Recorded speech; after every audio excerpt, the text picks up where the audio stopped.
Hi, this is Todd Pettigrew in Leeches Creek, Cape Breton, Nova Scotia, and I'm reading chapter 26 of The Story Girl by L.M. Montgomery. Peter Makes an Impression. Peter's turn came next. He did not write his sermon out. That, he averred, was too hard work. Nor did he mean to take a text. Why, who ever heard of a sermon without a text? Asked Felix blankly. I am going to take a subject instead of a text, said Peter loftily. I ain't going to tie myself down to a text. And I'm going to have heads in it, 3 heads. You hadn't a single head in yours, he added to me. Uncle Alec says that Uncle Edward says heads are beginning to go out of fashion, I said defiantly. All the more defiantly that I felt I should have had heads in my sermon. It would doubtless have made a much deeper impression. But the truth was, I had forgotten all about such things. Well, I'm going to have them, and I don't care if they are unfashionable, said Peter. They're good things. Aunt Jane used to say if a man didn't have heads and stick to them, he'd go wandering all over the Bible and never get anywhere in particular. What are you going to preach on? Asked Felix. You'll find out next Sunday, said Peter significantly.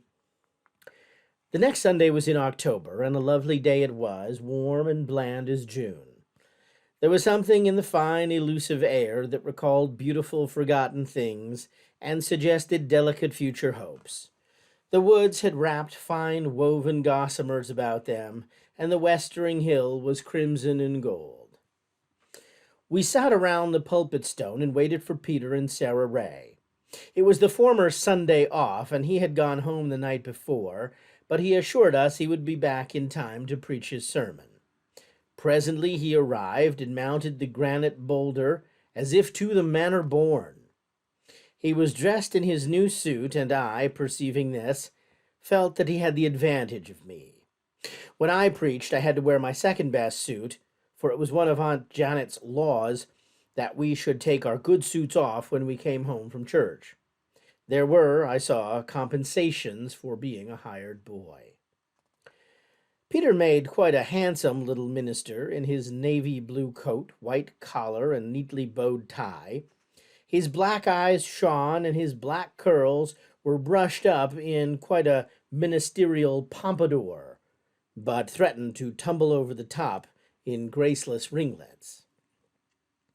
It was decided there was no use in waiting for Sarah Ray, who might or might not come, according to the humor in which her mother was.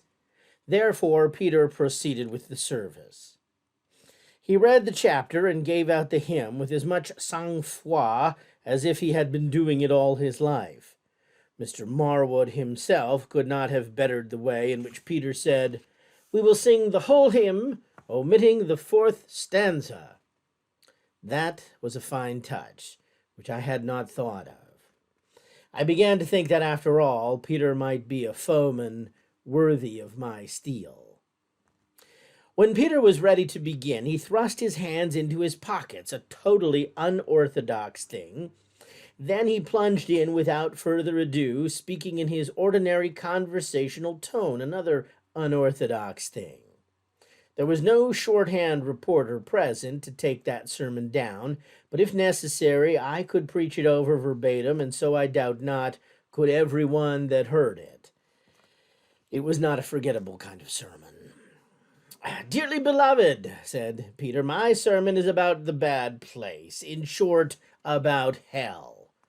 An electric shock seemed to run through the audience. Everybody looked suddenly alert. Peter had, in one sentence, done what my whole sermon had failed to do. He had made an impression. "I shall divide my sermon into 3 heads," pursued Peter. "The first head is what you must not do if you don't want to go to the bad place. The second head is what the bad place is like." Sensation in the audience. "And the third head is how to escape going there. Now, there's a great many things you must not do, and it's very important to know what they are. You ought not to lose no time in finding out. In the first place, you mustn't ever forget to mind what grown-up people tell you. That is, good grown-up people. But how are you going to tell who are the good grown-up people? Asked Felix suddenly, forgetting that he was in church. Oh, that is easy, said Peter. You can always just feel who is good and who isn't. And you mustn't tell lies. And you mustn't murder anyone. You must be specially careful not to murder anyone.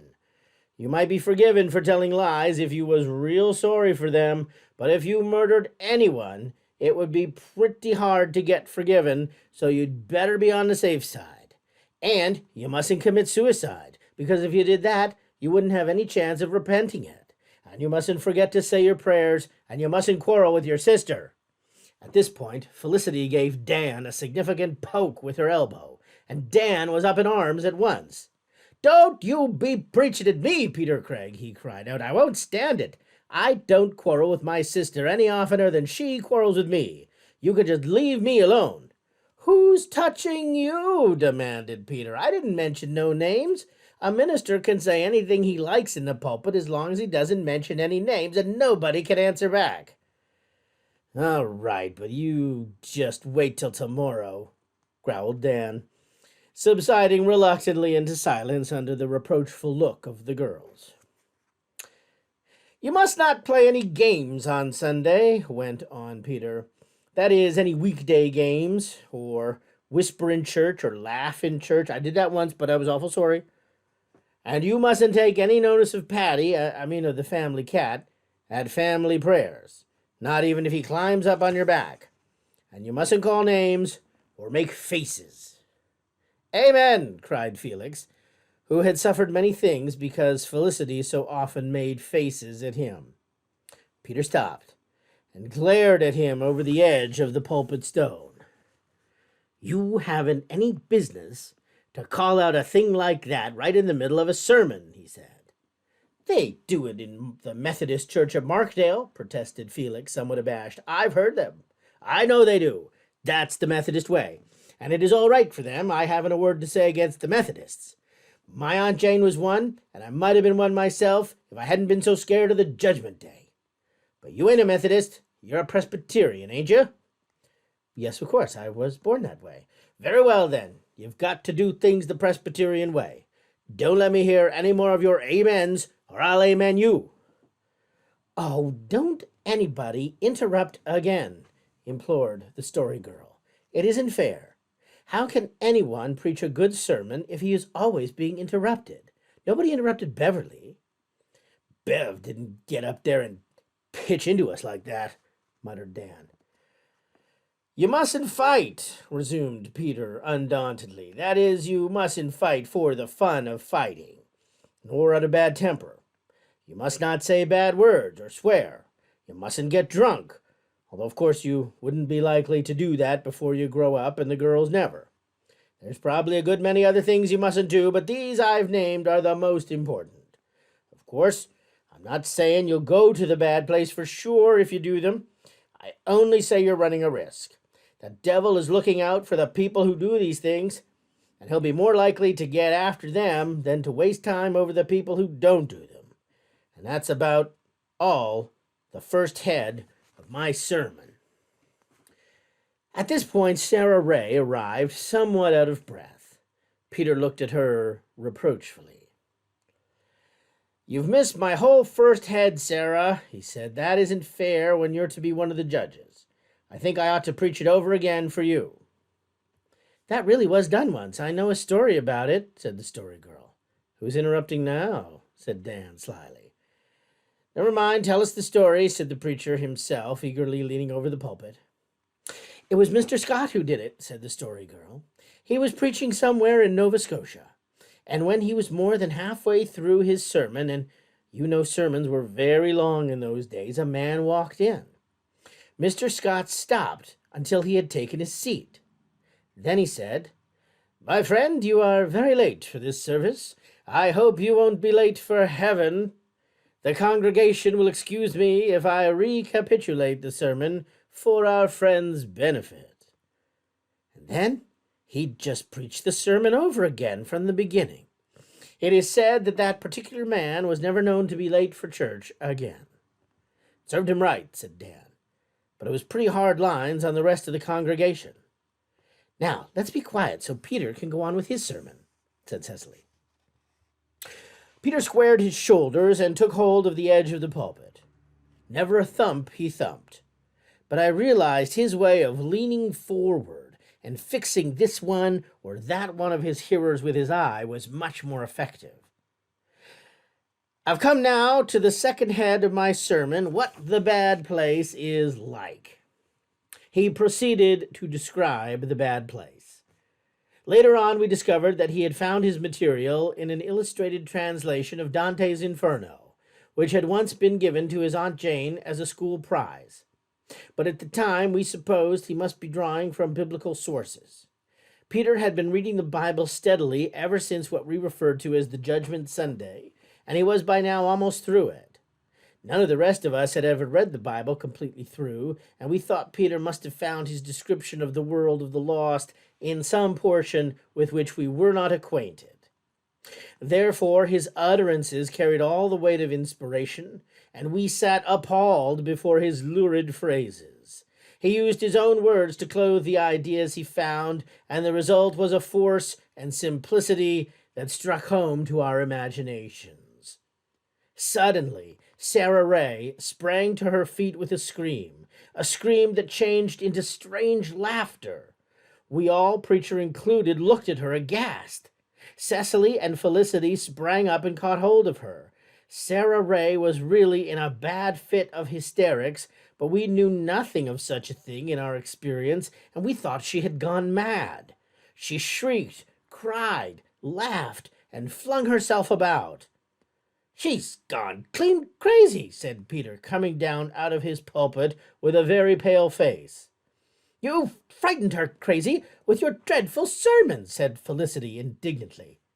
She and Cecily each took Sarah by an arm, and half leading, half carrying, got her out of the orchard and up to the house.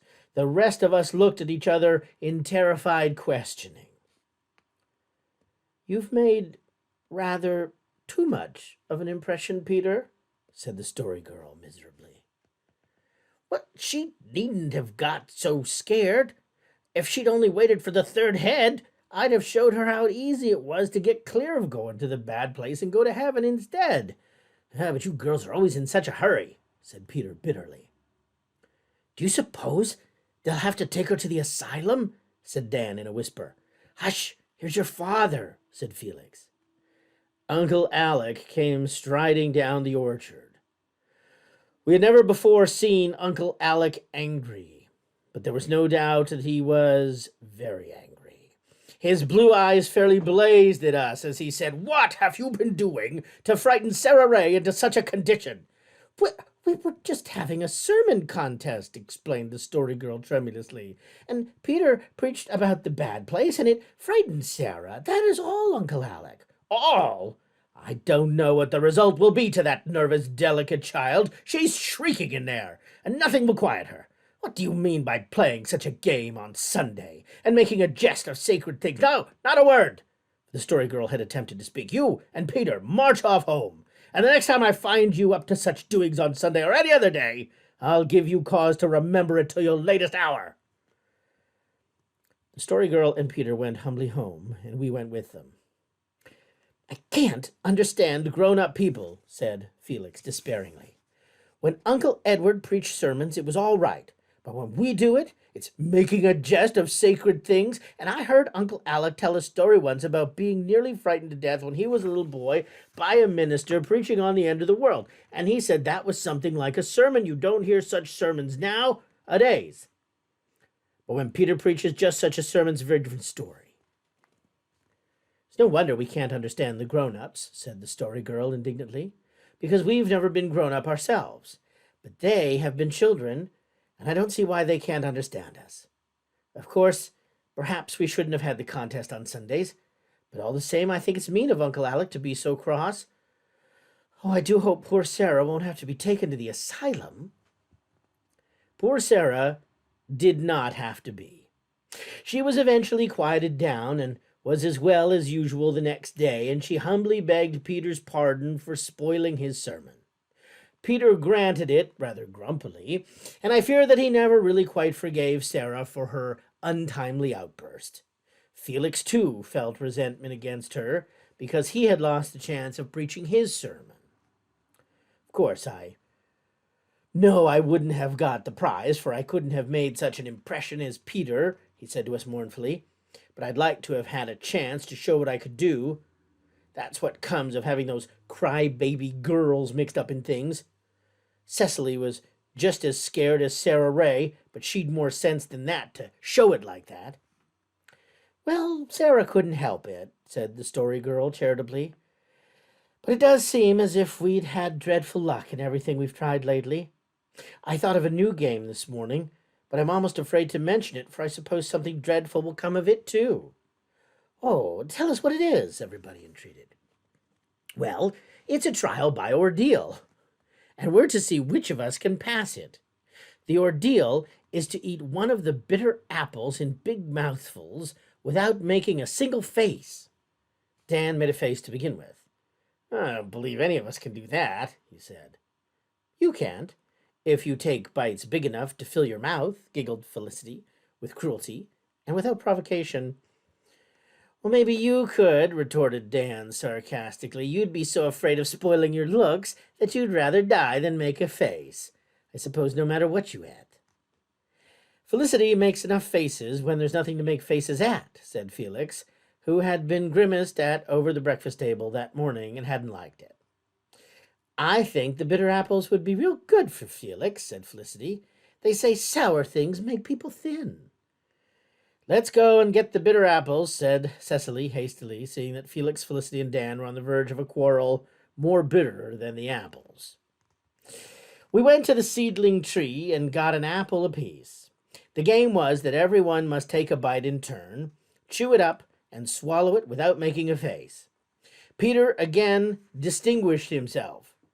He and he alone passed the ordeal, munching those dreadful mouthfuls without so much as a change of expression on his countenance, while the facial contortions the rest of us went through baffled description. In every subsequent trial it was the same. Peter never made a face, and no one else could help making them. It sent him up 50% in Felicity's estimation. Peter is a real smart boy, she said to me. Such a pity he's a hired boy. But if we could not pass the ordeal, we got any amount of fun out of it at least. Evening after evening, the orchard re-echoed to our peals of laughter. Bless the children, said Uncle Alec as he carried the milk pails across the yard. Nothing can quench their spirits for long.